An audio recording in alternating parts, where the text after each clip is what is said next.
오늘은 말씀드린 대로 우리 김요한 선교사님 말씀 전해주시는데요. 우리 선교사님은 터키에서 선교사로 또 계셨고, 또 영국에서 난민 목회도 하셨고, 지금은 한국에서 개척선교회라고 하는 GMP 선교회 대표로 지금 활동하고 계시고, 세계 여러 곳에서 많은 성도들에게 은혜를 끼치고 계신 귀한 선교사님이십니다.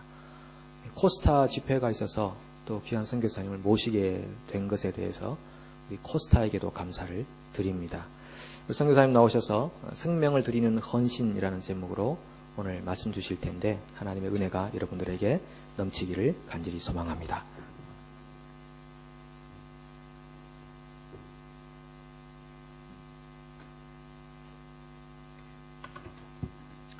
할렐루야. 다시 한번 인사할까요? 소개받은 대로 하나님께서 터키에서 사역을 하게 하셨는데요. 터키 말에 할렐루야라는 단어가 따로 있습니다. 한번 배워보시죠. 함돌순. 네, 웃으실 줄 알았습니다. 다시 한번 함돌순. 네, 함시성을 가진 돌순이가 아닙니다. 이왕 터키식 인사를 배우셨으니까 진짜 터키식 인사를 한번 좀 해보시죠. 수고스럽지만 좀 일어나 주시겠습니까? 두 분씩 짝을 지으시는데요. 의자사정상 어떻게 방법이 없네요.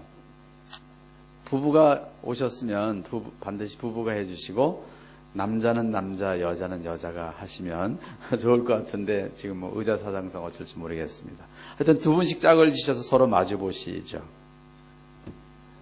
네.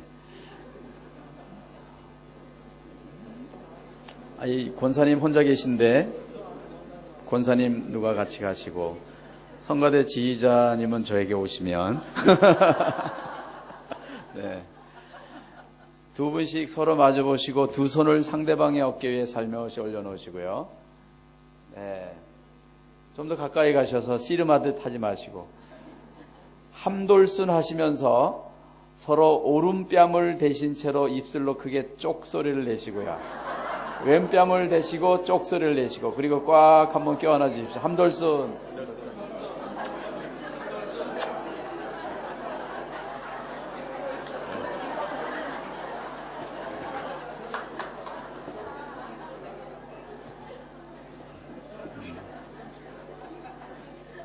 너무 좋아하시네요.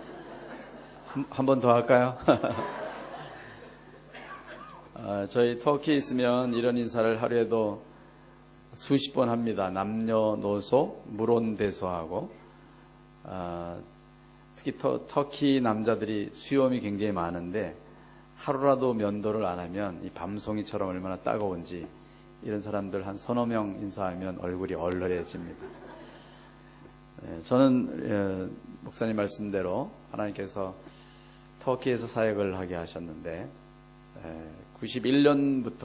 91년도에 영국에서 1년 훈련을 받고, 92년부터 정식으로 사역을 하게 하시고, 그리고 3번 체포를 당하고, 3번 투옥이 되고, 3번 추방을 당하고, 2번 하나님께서 또 터키 법정에 저를 세우셔서 하나님께서 놀라운 일들을 하셨습니다. 마지막에 이제 저를 살해하는 음모를 꾸며서 몰래카메라로 저희를 촬영하고 전도하는 장면을 생방송에 방송한 사건이 있었습니다. 그 일로 추방을 당하고, 영국에서 하나님께서 쿠르드족이라고 들어보셨습니까? 성경에는 메데와 파사 할 때, 파사는 페르시아, 이란이고, 메데족이 바로 쿠르족의 조상입니다.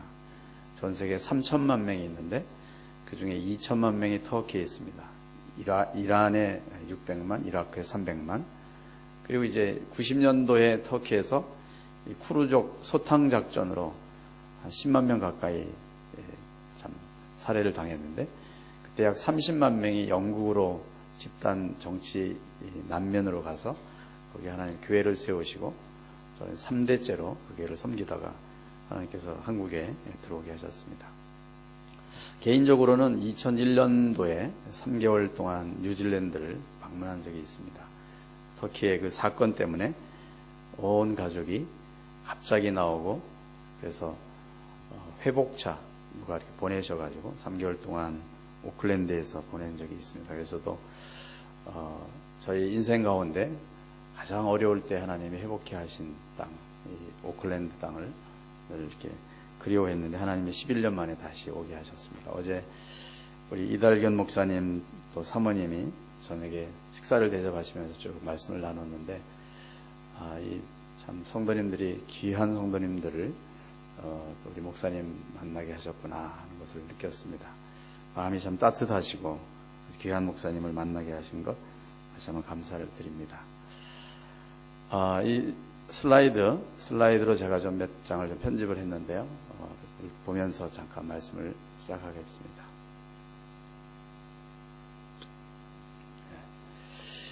변화라고 하는 말은 1990년대를 푸는 암호문이다 이런 말이 있습니다. 엄청난 변화를 저희들이 겪었죠. 이게 리모컨이 작년에 빈라덴이 사살이 되고 카다피가 사살이 되고 이집트가 붕괴가 되고 튀니지 중동에 많은 변화들이 있었습니다. 그리스, 일본, 한국에는 환율, 물가, 천열, 실업률, 김정일이 사망하고요. 평균 수명이 증가했습니다. 요즘은 60이면 성인식이라고 이렇게 할 만큼 100세 시대를 저희가 살고 있습니다. 네. 리모컨이 작동이 잘 안 되는군요. 죄송합니다. 자, 이 변화되는 상황을 보면서 미래를 예측할 수 있다면 얼마나 좋겠습니까? 1898년도에 뉴욕에서 세계 최초의 도시계획 국제회의가 열렸습니다. 그때 누군가 런던 타임즈 기사를 인용해서 발표하기를 50년 뒤가 되면 인구가 증가해서 타고 다니는 말도 엄청나게 증가할 것이다. 도시마다 말 사료가 산더미처럼 쌓일 것이다. 뉴욕에 1950년도가 되면 600만 마리의 말이 필요할 것이다. 그럼 이게 초등학교 1학년이 내놓은 계획이 아니고 그 당시 세계적인 최첨단을 달리는 최고의 전문가들이 내놓은 발표였습니다. 저는 대학에서 하나님이 축산을 전공하게 하셨는데 만약에 이것이 사실로 이어졌다면 저는 아마 돈 벌러 뉴욕을 갔을지도 모르겠습니다. 자, 기사대로라면 도시 전체가 말먹이로 뒤덮였을 것입니다. 그러나 이때는 독일에서 이미 자동차가 발명된 지 12년이나 지났지만 학자들은 문만 열고 나가면 말과 마차와 건초더미가 가득한 현실에 사로잡혀서 자동차로 뒤덮일 50년 후의 도시를 가히 상상조차 할 수 없었죠. 누구 때문에요? 누구죠? 네, 헨리 포드입니다. 네. 자, 이 변화무쌍한 세상에서 저와 여러분이 어떻게 선교를 해야 되겠습니까? 중국 속담에 보면 변화의 바람이 불면 어떤 사람은 소극적으로 단순히 피신처를 짓고 어떤 사람은 풍차를 만든다 이런 말이 있습니다. 자, 그런 가운데도 변하는 상황 가운데도 변하지 않는 것이 있습니다. 바로 성경에서 뭐라고 선교를 얘기하는가, 또 역사적으로 어떻게 하나님께서 이끌어 오셨는가, 오늘 저와 여러분에게 주시는 선교적인 메시지는 무엇인가 하는 것이 좀 중요한 것 같습니다. 여러분, 이 세계가 어떻게 빨리 복음화 되는가 하는 것을 보여주는 도표이기도 합니다. 예수님 당시 예수님이 계셨기 때문에 제로라고 하는 것은 맞지 않지만 강조하는 의미에서 예수님 당시를 제로로 표현했을 때 전 세계 인구의 2.5%가 기독교인이 되는 데가 1800년이 지났습니다. 1900년도 됐을 때 전 세계 인구의 2.5%가 기독교인이 되었습니다. 2배, 2.5배에서 5%가 되는, 2배가 되는 데는 불과 60년밖에 되지 않았습니다. 1960년도에 세계 인구의 5%가 기독교 인구가 되었습니다. 다시 5%에서 2배가 되는 11.2%가 되는 데에는 불과 30년밖에 소요되지 않았습니다. 엄청난 속도로 복음화가 되고 있습니다. 무엇을 의미하죠? 주님이 곧 오십니다. 자, 그러면 이 통계만 가지고는 우리 개인적인 삶에 적용하기가 조금 거리가 있을지 모르겠는데요. 이 도표를 보시면요. AD 100년도에 기독교인 한 사람이 불신자 360명을 평균적으로 360명을 전도하면 전 세계가 복음화되었습니다. 그런데 이 통계가 점점 숫자가 줄어들어서 2010년도를 기준으로 저와 여러분이 선교사만이 아니고 저와 여러분이 모두가 1인당 6명을 전도하면 온 세계가 복음화되고 주님이 다시 오십니다. 그러니까 여러분, 선교사만 복음을 전하는 것이 아니라 저와 여러분도 복음을 전할 책임이 우리에게 있습니다. 터키입니다. 터키는 사실 창세기부터 계시록까지 터키를 빼놓고는 얘기할 수가 없습니다. 노아의 방주 아라랏산이 터키에 있습니다. 여기 아라랏산, 이란 동부 지역에 노아의 방주가 오늘날도 남아 있습니다. 최초의 이방인의 교회면서 사도 바울과 바나바를 선교사로 파송한 안디옥 교회가 터키 땅에 있습니다. 그리고 사도 바울의 고향인 다소, 요한계시록의 마지막 수신자가 되는 소아시아 7교회, 에베소, 서머나, 두아디라, 사데, 버가모, 빌라델피아, 라오디기아, 이 7교회들이 있는 곳이 다 터키 땅에 있습니다. 사실 또 뉴질랜드와 터키는 또 전쟁으로 인연이 있습니다. 오스만 제국 때 유럽의 오스트리아 비엔나부터 남쪽으로 아프리카 북부까지 통치했던 이 터키 오스만 제국이 1차 세계대전 때 패전국이 됩니다. 그래서 이 서방 연합국이 패전국가 이 터키를 분할 통치하려고 할 때에 호주와 뉴질랜드가 바로 이 터키 땅을 진입을 하다가 호주와 뉴질랜드는 좀 어려워졌지만 터키로서는 바로 이 성경에 나오는 두로와 이 해협을 막으면서 호주와 뉴질랜드는 패했죠. 그래서 안작데이라고 아시죠? 안작데이 때마다 호주와 뉴질랜드 용사들이, 참전 용사들 후손들이 터키에 와서 기념식을 합니다. 터키는 승전 국가가 되었지만 말이죠. 자, 바로 이것이 노아의 방주가 있는 아라랏산입니다. 이슬람교에서 쿠란에 나오는 주디산에 방주가 있었다는 것을 증명하는 사진을 내었는데 이것이 가짜인 것이 드러났습니다. 아라랏산 정상이고요. 하나님께서 아브라함을 부르시고 아버지 데라가 올라가서 죽을 때까지 있었던 하란 평야, 하란이 저 옛날 모습입니다. 길레기아 다소, 사도 바울의 고향인 다소, 생가 우물입니다. 이것이 제가 여기서 편집을 했는데 저쪽에서 그냥 바로 나왔네요. 제가 빨리빨리 스킵하겠습니다. 안디옥 교회, 안디옥 교회 터입니다. 제가 죄송합니다. 제가 2개의 파일을 드려서 그냥 스킵을 하도록 하겠습니다. 바울의 선교 여행 팀들이 다녔던 곳이 다 터키 땅에서 이루어졌고요. 그리고 초대교회 때 수많은 믿음의 선배들이 순교를 당했던 곳입니다. 제가 그냥 넘어가겠습니다. 죄송합니다. 터키 선교를 1960년대부터 터키의 선교가 시작이 되었는데요. 보시면은 알겠지만 60년대에 2명의 선교사가 들어와서 2명의 터키인 신자가 생겼습니다. 70년대 20명 선교사, 20명 신자, 80년대 50명 선교사, 50명 회심자, 90년대 200명 선교사, 200명 회심자, 2000년도에 700명 선교사, 700명의 회심자 비율입니다. 무엇입니까? 선교사 한 명당 한 명의 신자의 비율이었습니다. 그래서 1990년 초만 하더라도 터키에서 선교사가 일평생 한 명의 신자로 되면 참으로 감사한 일이다, 이런 얘기가 있었습니다. 저는 이런 얘기를 전혀 제가 받아들이지 않았습니다. 제가 무슨 생각이 들었겠습니까?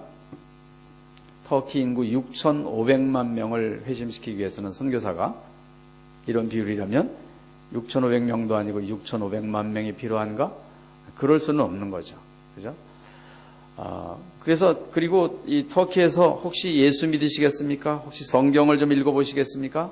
뭐 이런 얘기 했다가는 경찰에 신고당하면 체포당하고 감옥에 갇히거나 추방당하는 걸로 알려졌습니다. 그래서 아무도 적극적으로 전도를 하지 못했어요. 그래서 터키에서 가장 유일한, 가장 효과적인 전도 방법이 있었다면 성경 잃어버리기 운동이었습니다. 이런 해괴망측한 전도 방법을 들어보셨습니까? 성경을 또 이렇게 보이는 데서 가지고 다니기가 두려우니까 성경을 이렇게 주머니에 이렇게 넣고 버스를 탑니다. 그리고는 책을 읽듯이 펼쳐놓고 있다가 바로 아이고 졸려 하고 일부러 소리를 지르고는 앞좌석 주머니에다가 꽂아놓고 자는 척합니다. 그리고 이제 타이밍을 보고 한참 가다가 아이고 내가 내릴 것을 잊어버렸네 하고 일부러 소리를 지르고는 후다닥 내리고는 막 준행랑을 쳐왔습니다. 이 가장 유일한 전도 방법이었어요. 저도 몇 번 그렇게 뛰어다니면서 다리가 후들거리도록 뛰어다니고 했는데 이 도대체 성경에 이런 전도 방법이 있는가? 바울이 나귀를 타고 다니다가 어디다 놓고 아이고 내가 나귀 내릴 것을 잊어버렸네 하고 성경을 놓고 어디 주랭랑을 치고 그런 장면이 있는가 말이죠. 아무도 사실 두려워서 복음을 전하지 못했습니다. 이슬람의 경전인 코란에 보면 우리와 함께하지 않는 자는 다 살해할지니라. 죽음에 대한 두려움이 있기 때문에 더욱더 그랬던 거죠. 근데 1845년부터 1913년까지 터키 선교 역사 자료들을 제가 논문을 쓰면서 본 결과 여러분 보세요. 1913년도에 뒤에 보실는지 모르겠지만 선교사가 209명, 현지인 사역자가 1300명, 교회가 163개, 기독교인이 15,000명이 넘는 놀라운 기록이 있는 것을 보았습니다. 바울 때에도 하나님이 역사하셨던 이곳에 100년 전에도 그랬고요. 2000년 전에 바울을 하나님께서 사용을 하셨는데 바울이 복음을 전할 때에 지금보다도 훨씬 쉬웠기 때문에 바울이 가는 곳마다 누군가 쌍수를 들고 환영을 하고 교회를 쉽게 개척할 수 있었는가? 여러분 그렇습니까? 바울이 복음을 전할 때 사도행전 14장 19절에 보면 안디옥과 이고년에서 유대인들이 와서 무리를 초인하여 무리를 끌어내서 바울을 돌로 쳐서 죽은 줄 알고 성경에는 없지만 가려 열고 그 시체를 가로닫고 성 밖에 끌어냈지니라. 여러분 그때 바울은 죽음을 경험을 했습니다. 완전히 죽었어요. 그래서 그것이 고린도후서 12장에 보면 자기 자신을 3인칭화해서 설명을 합니다. 내가 3층천에 올라간 사람을 아는데 그 사람이 몸 밖에 있었는지 몸 안에 있었는지 자기 자신을 3인칭화해서 설명하는데 이것이 바로 사도행전 14장에 있는 말씀을 가지고 연결을 하기도 합니다. 바로 이 고린도후서 11장 23절 이하에 보면 바울이 내가 정신없는 말을 하거니 나도 그리스도의 일꾼이다. 내가 죽을 고비를 여러 번 넘기고 40의 하마 가나매를 5번 맞고 태장을 3번 맞고 강의 위험과 강도 위험과 수많은 고난을 당한 것이죠. 그러니까 여러분 사실 바울이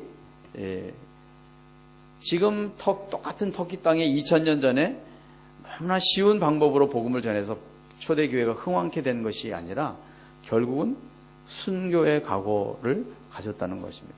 그러나 여전히 저희들 선교사들이 복음을 전하는 것이 너무나 힘들었습니다. 여러분 같으면 어떻게 복음을 전하겠습니까? 여러분 터키가 99.8%가 무슬림입니다. 여러분 99.8%가 무슬림이고 예수 믿으시겠습니까? 성경을 좀 읽어보시겠습니까? 이런 얘기를 했다가는 경찰에 체포당하거나 투옥되거나 추방당하는 걸로 알려지는 곳인데 극렬 무슬림자들이 살해 협박을 주는 곳인데 여러분 같으면 어떻게 복음을 전할 수 있겠습니까? 뭐라고 말을 걸고 복음을 전할 수 있겠습니까? 하나님께서 제게 도대체 이런 무가치한 질문이 있을까? 이런 무의미한 질문이 있을까? 한 질문 하나를 제게 주셔서 터키 이슬람의 허구를 확 벗겨주셨습니다. 여러분 99.8%가 무슬림인 곳에서 주님께서 제게 주신 정말 무가치하고 무의미한 질문이 뭔지요. 만나는 사람마다 99.8%가 무슬림인 터키 땅에 만나는 사람마다 주님이 뭐라고 질문하게 하셨냐면 혹시 무슬림이세요? 99.8%가 무슬림인 땅에 혹시 무슬림이세요? 여러분 이 질문하면 딱 두 종류의 대답을 얻을 수 있습니다. 한 종류는 네 그렇습니다. 한 종류는 엘함두릴라 소리를 지릅니다. 엘함두릴라는 아랍어로 알라께 찬양을, 알라께 영광을 이런 뜻입니다. 네 아니면 엘함두릴라. 이 두 종류에는 들을 수 없습니다. 그럼 그렇지 100% 무슬림이군. 아마 그렇게 넘어갔으면 그 뒤에 하나님 주신 축복을 결코 맛보지 못했을 것입니다. 이 두 종류의 사람들에게 똑같은 질문을 했습니다. 네라고 하는 대답을 한 사람들에게 매일 코란을 읽습니까? 아니요. 무슬림들은 하루에 5번 기도합니다. 하루에 5번씩 기도하십니까? 아니요. 무슬림들은 금요일 날 예배를 드립니다. 금요 예배에 참석하십니까? 아니요. 제가 무슨 생각이 들기 시작했겠습니까? 여기까지 와서. 이것 봐라, 여기에도 무슨 신자가 있네? 속된 말로요. 석자로. 네? 네. 날라리 신자들이 여기도 있구나. 그리고 열심히 복음을 전했습니다. 그리고 제게 성경이 있는데 성경을 읽기를 원하시면 제게서 가져가도 좋습니다. 굉장히 어려운 표현인데, 자, 성경이 있는데 성경을 읽으시길 원하십니까? 가지십시오. 이렇게 하면 경찰에 신고를 당하니까 저한테 성경이 있는데 혹시 읽기를 원하시면 제게서 가져가도 좋습니다. 이러면 이제 적극적으로 전도한 것이 아니기 때문에 보호를 받을 수 있어요. 네 하고 받았습니다. 엘함두릴라고 대답하는 사람들에게 똑같은 질문을 했습니다. 매일 코란을 읽습니까? 네. 하루 5번씩 기도하십니까? 네. 금요 예배 참석하십니까? 네. 제게 성경이 있는데 가져가서 읽어주셔도 됩니다? No. 이 사람들은 속된 말로 죽었다 깨어나도 아닙니다. 그래서 저는 엘함두릴라라고 대답하고 복음을 거부한 사람들이 99.8%일 거라고 처음에 생각했습니다. 10명을 전도할 때도 몰랐습니다. 100명을 전도할 때도 몰랐습니다. 저는 항상 전도하면 A4 사이즈로 양식을 만들어서 전도 및 양육 보고서를 제가 기록을 했습니다. 날짜, 시간, 장소, 인상착의, 복장, 나눴던 대화 내용, 인용했던 성경 기절, 1년 번호를 2개를 썼습니다. 전도한 1년 번호, 그리고 성경을 줬는데 받았는지 안 받았는지 1년 번호를 썼습니다. 여러분 1000명을 전도하고 나니까요. 1000명을 전도하고 나니까 네 라고 대답하고 성경을 가져간 사람이 몇 명 정도였을 거라고 생각되십니까? 상황을 전혀 모르실 테니까 자신 있게 한번 틀려보시죠. 네? 몇 명 정도가 1000명 중에서 성경을 가져갔을 거라고 생각되세요? 네? 100명 나왔습니다. 목사님 잘 보셔서 선교사로 보내주시면 참 감사하겠습니다. 경매에 붙이겠습니다. 100명 나왔습니다. 네? 네. 1000명 중에서 700명이 네라고 대답하고 성경을 가져갔습니다. 여러분처럼 저도 놀라서 망치로 머리를 맞는 기분이었어요. 이게 뭔가. 제일 먼저 이슬람 신학대학교를 달려갔습니다. 그리고 신학대학 교수를 붙잡고 질문을 했습니다. 터키의 진짜 무슬림은 몇 %입니까? 당신 그거 왜 묻어? 나는 한국에서는 기독교인인데 터키의 진짜 무슬림을 많이 못 만났습니다. 당신 생각에 몇 %라고 생각되시오? 아무리 많이 잡아도 터키의 진짜 무슬림은 30%를 넘지 않을 거라고 생각합니다. 그랬어요. 그랬더니 당신 말이 맞소. 터키의 진짜 무슬림은 22.3%입니다. 제 얘기가 아니고 터키 종교성에서 나온 자료에 나와 있습니다. 여러분 터키는 그러면 열린 지역입니까? 닫힌 지역입니까? 열린 지역입니까? 제가 강하게 되여주면 움찔하시죠. 터키는 99.8%가 무슬림입니다 라고 말씀드리고 제가 이 사례를 말씀드리지 않고 곧바로 질문을 드리면요. 터키는 닫힌 지역입니까? 또 움찔하시죠. 여러분 우리의 주변의 상황이 열렸다 닫혔다 어렵다 이런 상황이 문제가 아니라 하나님은 거기에 관심 있는 것이 아니라요. 복음을 전하는 우리 자신이 하나님께 열려 있느냐 닫혀 있느냐 하나님께서 거기에 관심 있는 걸 아십니까? 동의하세요? 우리가 하나님께 열려 있으면 우리 주변이 자동적으로 열린 적이 됩니다. 동의하세요? 우리 주변을 아무리 열어놔도 여기는 안 돼, 난 못하겠어 하면 우리 주변은 닫힌 지역이 되고 맙니다.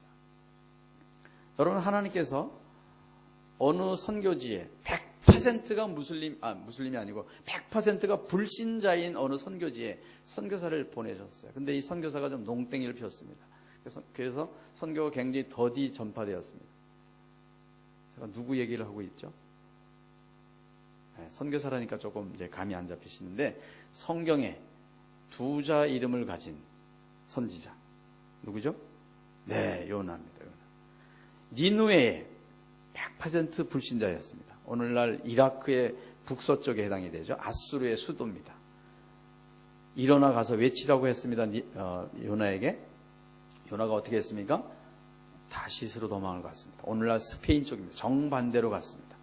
요나는 이런 잔인무도한 사람들에게 복음을 전하라고 하다니요, 성경에는 없지만 그런 생각을 가졌을 것입니다. 왜냐하면 이 아수르 사람들은 전쟁할 때마다 이 마차에다가 양쪽에 아주 양날 칼을 달아가지고 두루룩 지나가면 이 적군 이 보병들이 다리가 막 잘라져 나갔습니다.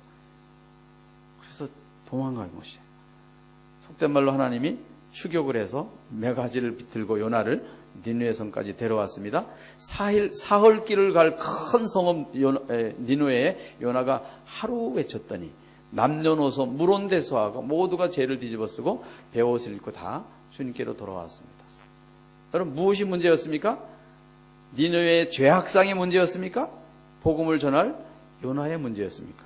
요나의 문제. 여러분, 하나님께는 숫자가 중요하지 않습니다. 하나님께 열려서 하나님께 헌신한 그 한 분 한 분 되시기를 주의 이름으로 축원합니다. 그래서 하나님께서 제게 널리 이 복음의 문을 열어주셔서 그 뒤에 약 10,000권에 가까운 성경을 나누게 하셨습니다. 다 말씀드린 내용인데요. 이렇게 양육보고서를 쓰게 하시고,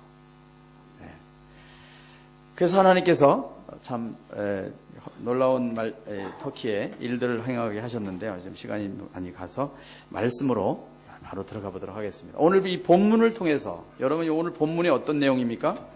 역대상을 보시면 혹시 1장부터 저처럼 1장부터 잘 읽지를 않으셨을 것입니다. 그죠? 왜냐하면 누가 누구를 낳고 해서 계속 그냥 꽁충꽁충 뛰다가 9장을 보면 10장에 보면 블레셋이 침공해 와서 사울왕이 아들들과 나가서 다 죽임을 당합니다. 그리고 하나님이 다윗을 왕을 이렇게 다시 세우시는데, 사울왕 때에 많은 땅들을 잃어버렸습니다.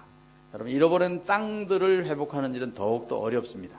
그래서 하나님이 이 일들을 다윗에게 맡기셨는데, 그러면서 군인들을 많이 붙여주셨습니다. 그것도 용감한 군인들을 붙여주셨습니다. 11절에 보면 야소보암이라는 사람이 혼자서 300명을 죽이기까지 하는 용사를 붙여주셨습니다. 이렇게 이제 전쟁하는 중에 다윗이 높은 산성에 있습니다. 그리고 적군들은 어디에 있죠? 베들레헴에 지금 있습니다. 베들레헴이 어디입니까? 다윗의 고향입니다. 여러분, 이 다윗이 있는 위치에서 베들레헴까지 거리가 직선거리로 20km입니다. 오늘 본문의 고고학적인 근거에 의하면.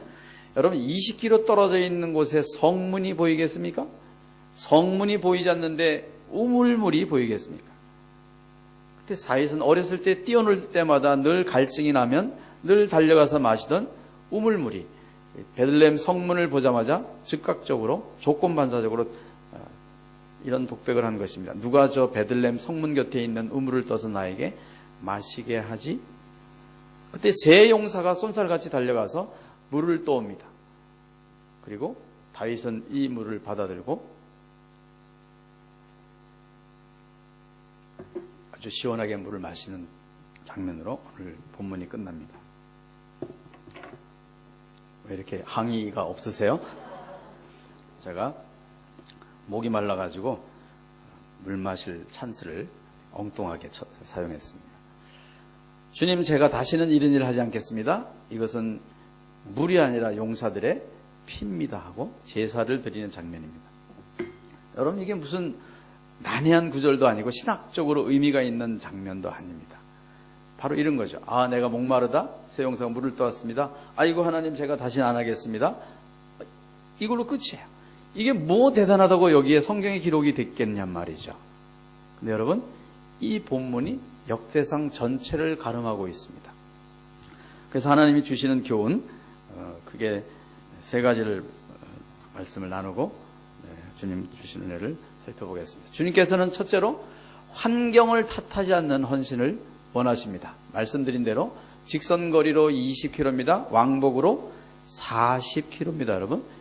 여러분 42.195 마라톤 거리와 맞먹는 거리를 새 용사가, 별을 단 장군 같은 새 용사가 뭘 하러 갔어요? 물 한 바가지 뜨러 간 것입니다. 이것을 몰다 탓하지 않고 달려나갔습니다. 두 번째는 두꺼운 적진이 있었던 걸 볼 수 있습니다. 18절에 보면 이 세 사람이 블레셋 사람들의 군대를 어떻게 하고요? 돌파하고, 돌파. 여러분, 적군들이 더운 여름에 나무 그늘에 널널하게 쉬고 있는 데에 허허벌판을 세 용사가 달려갔다 온 것이 아닙니다. 밤에 자고 있는데 낮은 포복으로 갔다 온 것이 아닙니다. 이 돌파라고 하는 단어는 아주 두꺼운 것을 전기 드릴 같은 것으로 뚫어야 뚫을 수 있다고 할 때 돌파라고 하는 단어를 씁니다. 이 영어권 뉴질랜드에 사시니까 돌파라는 단어는 영어로 break through라는 단어를 사용하고 있습니다. break through. 두 번째, 주님께서는 자신의 생명을 드리는 헌신을 원하십니다. 이 세 용사들이 생명을 돌아보지 않고 달려갔다 온 것을, 다윗이 이것을 가지고 하나님 앞에 제사를 드리죠. 하나님 나라와 예수님의 몸 되신 교회와 세우신 지도자를 위해서 우리가 생명을 드려 헌신을 해야 될 것입니다. 두 번째로, 생명을 들여 헌신하되 지체함이 없어야 될 것입니다. 재지 않았습니다. 새 용사들이 갔다가 잡히면 어떡할까? 그러면 우리 식구들은 어떻게 되지? 이렇게 따지지 않았습니다. 그저 명령이니까 즉각적인 헌신을 하였습니다. 저는 하나님께서 많은 전도의 열매를 주실 때에 이러다가 혹시 극렬분자에게 살해당하지 않을까? 죽음에 대한 두려움이 늘 있었어요. 그걸 하나님께서 아시고 전도하러 갈 때에 어떤 사건을 하나 예비를 하셨습니다. 고속도로를 지나가는데 웬 차가, 조그만 차가 한 대 이렇게 있었습니다. 그리고 그 앞에 여자들이 둘이서 막 손을 흔드는 것이었어요. 그때 이제 앞에 어떤 저희 선배 선교사님이 가셨는데 한 1km 이상을 가다가 제가 막 깜빡이를 켜고 세웠습니다. 산속인데 차가 망가진 모양인데 여자들이 무슨 곤란을 당하지 않겠는가? 가서 도와줘야 되지 않겠는가 그랬어요. 그랬더니 선교사님이 우리도 무슨 일 당할 수 있으니까 빨리 가자고. 제가 또 열심히 설득해가지고 그래도 우리가 착한 선한 사마리아 사람이 되어야 되는 거 아닙니까? 설득을 해가지고 이제 갓길로 쇼울더로 빠져가지고 1km를 이렇게 후진을 해서 갔습니다. 가서 제가 후배니까 내려가지고 이 여자들한테 물어보려고 딱 갔는데 이 여자 중에 한 사람이 이 선배님의 조수석이 비어 있으니까 조수석을 덜커덩 타더니 막 손으로 이제 선배님의 허벅다리를 주물러 대기 시작했어요. 생각해 보세요. 낯선 여자가 남자의 허벅다리를 막 주물러 댄다고 생각해 보세요. 이 선배님 놀래가지고 이 여자 왜 이래 하면서 막 밀쳐대고 난리가 났습니다. 저는 물어보려고 어떻게 갔는데 이 여자가 차에 타가지고 선배님 주물러 대고 선배님은 이 여자 왜 이러고 밀쳐대고 회개망측한 장면이 차 안에 벌어진 겁니다. 두 사람 다 정신이 다 거기 쏠려 있는 것을 보고 차 뒤에 됐구나 하고 숨어있던 남자 두 사람이 권총을 빼들고 나타났습니다. 꼼짝 말고 서라. 그때 이 선배님이 이 창문이 열려 있으니까 이 여자를 확 길바닥에 내동댕이 치고 쭉 100m 이상을 뺐습니다. 길에 저 혼자만 남았습니다. 강도가 제게 와서 가슴에 권총을 대고 돈 내놔라 아니면 죽여버리겠다. 여러분, 이 다른 나라도 마찬가지지만 터키는 두 종류의 강도가 있습니다. 복면을 한 강도와 복면을 하지 않은 강도가 있는데 복면을 한 강도는 사람들을 전혀 손상시키지 않고 물건만 약탈해 갑니다. 복면을 하자는 강도는 100이면 100 살해 사건입니다. 터키는. 제가 봤더니 복면을 하지 않았어요. 제가 죽었구나 생각했습니다. 눈을 감고 우리 어머니 또 아내 아이들 그냥 휙 지나가면서 이렇게 기도했습니다. 주님, 제가 한 5초 정도 있으면 주님께로 갈 것입니다. 뭐 5초 걸리겠습니까? 방아쇠 당기면 순간적으로 가지 않겠어요? 저도 역시 몸 안에 있는지 몸 밖에 있는지 이렇게 눈을 감고 있는데 갑자기 가! 하는 소리가 들렸어요. 비몽사몽간에 눈을 뜨고 이제 차에 올라탔습니다. 제가 사람인지라 이 다리가 풀려가지고 악셀이 밟아지질 않는 겁니다. 왼손으로 이 핸들을 잡고 말을 타듯이 쥐야! 이 다리에 힘을 주옵소서 하고 이제 정신없이 땀을 뻘뻘 흘리면서 그 자리를 빠져나온 적이 있습니다. 나중에 일주일 뒤에 다시 그 자리를 통과했어야 되는데 일주일 뒤에 그 자리를 통과하는데 막 가슴이 벌컹벌컹 난리가 났어요. 그 강도들이 아직도 있는가? 없었어요. 그래서 제가 통과하면서 이렇게 하나님께 기도한 적이 있습니다. 주님, 제가 일주일 전에 강도유선에 죽을 뻔했는데 살아서 가서 참 감사합니다. 감사 기도를 딱 드리고 가는 순간 주님이 제게 이런 말씀을 하시는 것 같았어요. 에노마 요하나, 네가 강도의 손에 죽을 뻔했니? 그래서 강도가 일주일 전에 방아쇠를 당겼으면 네가 지금 죽어서 내 옆에 있을 것이고, 강도가 방아쇠를 당기지 않아서 네가 지금 살아서 간다고 생각하니? 요하나, 네 생명은 강도의 손에 달려있는 것이 아니라 방아쇠를 당기게도 멈추게도 강도의 손가락마저 내가 통치하고 있다는 사실을 네가 믿겠느냐? 그래서 제가 울면서 집으로 왔어요. 집에 와서 아내와 재헌신의 예배를 드렸습니다. 그리고 주님께서 저희가 파송 예배 받을 때 주셨던 말씀, 사도행전 20장 22절에서 24절 말씀. 보라, 이제 내가 심령의 매임을 받아 예루살렘으로 가는데 거기서 무슨 일을 만날지 알지 못하노라. 오직 성령이 각성해서 증거하여 환난과 결박이 나를 기다린다 하시나, 주 예수께 받은 사명 곧 하나님의 은혜의 복음 증거하는 일을 마치려 하면은 나의 생명을 조금도 귀한 것으로 여기지 아니하노라. 나의 생명을 조금도 귀한 것으로 여기지 아니하노라. 무엇 때문에요? 하나님께서 우리에게 주신 사명을 완수하라고 말하시죠. 영어 성경과 터키 성경에는 나의 생명을 조금도 귀한 것으로 여기지 않느라, 이것을 이렇게 번역을 해놨습니다. 나는 내 생명에 관심이 없다. 나는 내 생명에다가 결코 가치를 두지 않는다. 여러분, 영국이 나온 유명한 아프리카 선교사여 탐험가였던 데이빗 리빙스턴이 이런 말을 남겼습니다. 하나님께서는 모든 그리스도인들에게 각자에게 아주 독특하고 특별한 사명을 하나씩 주셨는데 이 사명을 완수하기까지는 우리는 결코 죽지 않는다. 믿으십니까? 여러분, 왜 하나님께서 오늘이라는 하루를 저와 여러분에게 생명을 연장시켜 주셨습니까? 이 사명을 완수하라고요. 이 사명을 완수하기까지는 결코 사탄이 우리 머리털 하나도 상하게 할 수 없음을 믿으시기 바랍니다. 그래서 주님께서 저에게 죽음에 대한 두려움을 확 걷어가셨어요. 그리고 터키가 이 남한의 8배나 되는데요. 이 3,000km 정도 저희 전도여행 코스가 있는데 열흘 걸려서 3,000km 전도여행을 수없이 다니게 하시고, 한국의 강원도 산골 같은 그 험산 줄령을 수없이 다니게 하시면서 죽음에 대한 두려움을 다 걷어가셨습니다. 그리고 10,000권에 가까운 성경을 나누게 하셨습니다. 여러분, 이 오늘 본문을 통해서 주님께서 주신 마지막 축복입니다. 주님께서는 생명을 드리는 헌신을 받으시고 놀라운 축복을 주십니다. 첫째가 생명을 드리는 헌신을 산 제사로 받으십니다. 이 용사들이 떠온 물은 물이 아니라 피입니다 하고 이것을 하나님께 바친 것처럼 여러분들이 이 영말리 이곳에 오셔서 주님의 나라와 몸된 주님의 교회와 주님을 위해서 헌신하는 이 생명을 드리는 헌신을 주님께서 산 제사로 받으신 것을 믿으시기 바랍니다. 두 번째는 주님께서 이 생명을 드리는 헌신을 통해서 놀라운 승리를 주십니다. 여러분, 아까 말씀드린 대로 이 본문이 역대상 전체를 가름합니다. 특별히 돌파라고 하는 이 단어가 오늘 본문과 역대상 전체의 키워드가 됩니다. 여러분, 이 본문 이후에 이스라엘은 블레셋과의 전투에서 백전백승합니다. 이 장면 이후에 블레셋은 백전백패합니다. 바로 이 돌파라고 하는 단어 때문에 그렇습니다. 여러분, 이 돌파라고 하는 단어는 히브리어 성경을 보면 바카라는 단어가 사용되고 있습니다.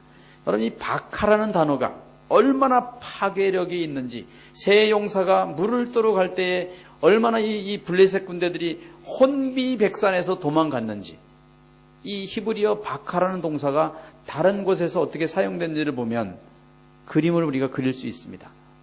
두 군데만 찾아보겠습니다. 같이 한번 읽어보겠습니다. 시작.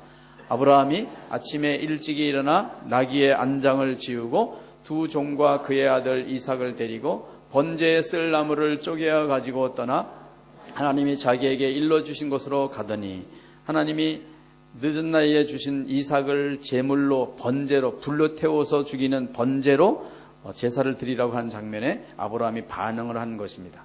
본문에 여기에 집중하지 않겠습니다. 여러분, 이 22장 3절에서 돌파에 해당되는 히브리어 바카가 어느 동사라고 여겨지십니까? 네? 쪼개요. 네, 쪼개요. 무엇을 쪼갰죠?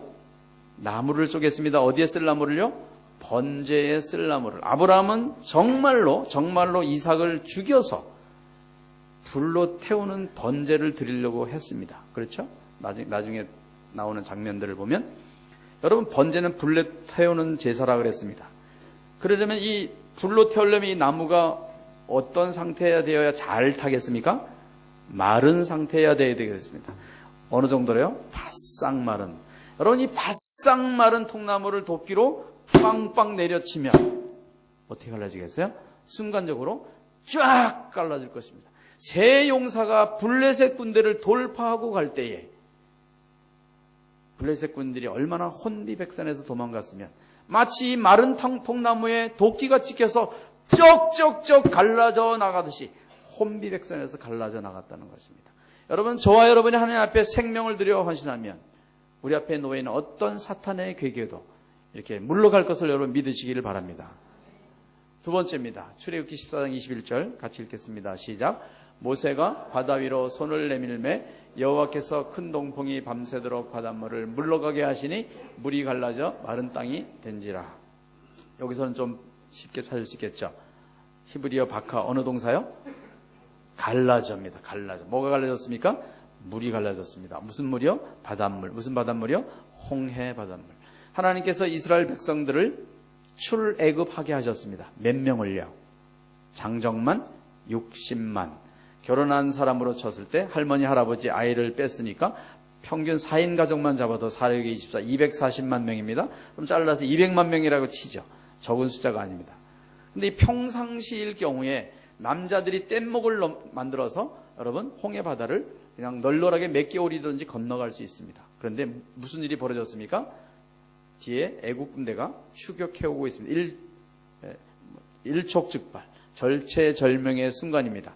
여러분, 200만 명이 살기 위해서 이 바닷물이 갈라진 곳을 건너갈 때에 어느 정도로 갈라져야 되겠습니까?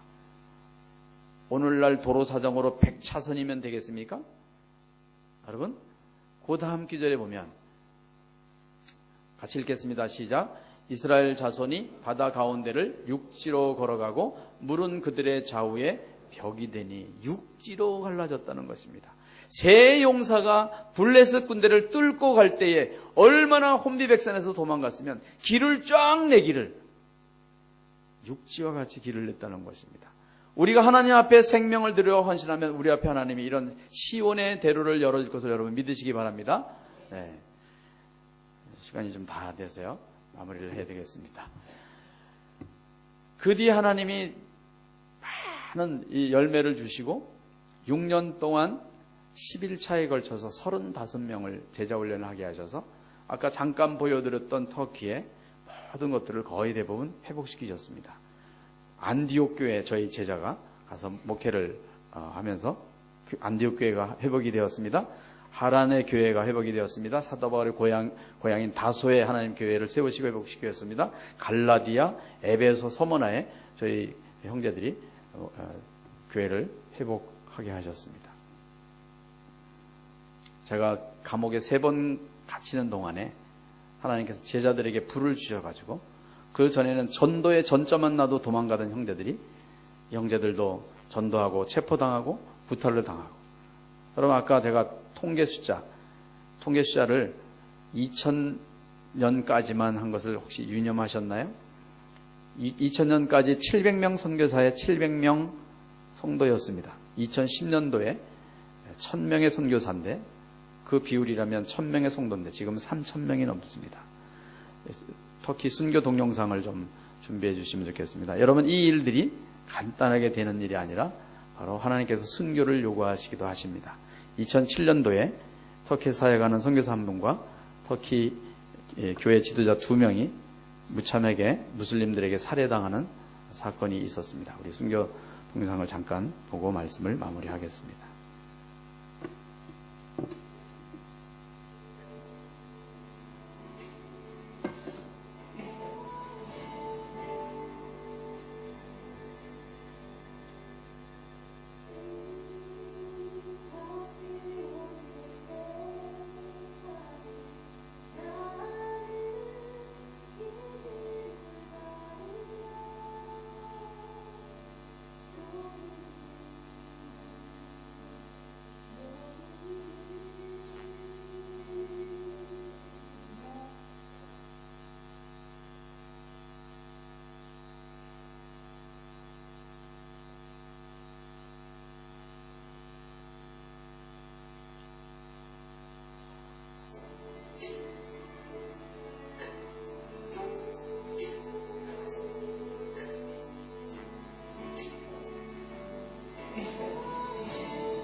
네, 제가 동영상 자료를 예배 직전에 드려서 조율할 시간을 못 가졌습니다.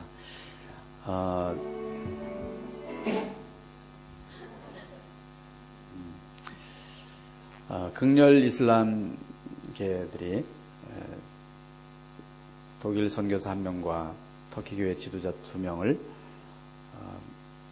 벌써 몇 달 동안 친분을 사귄 다음에 안심을 시키고 차 한 잔 마신다고 이렇게 와서 의자에 이 사람들을 묶고 그리고 칼로 서서히 이렇게 난도질을 하면서 서서히 죽어가게 하고 그리고 목을 이렇게 잘라서 순교한 사건이 있었습니다. 이 일로 사실 터키 교회가 많은 어려움에 처했지만 그 뒤에 하나님이 놀라운 또 헌신을 하게 하셔서 이 바울이 순교는 물론 로마에서 했지만 많은 믿음의 선배들이 초대교회 때 순교를 당한 이 터키 땅에 다시 순교로 주 앞에 헌신하는 그런 놀라운 축복을 주셨습니다.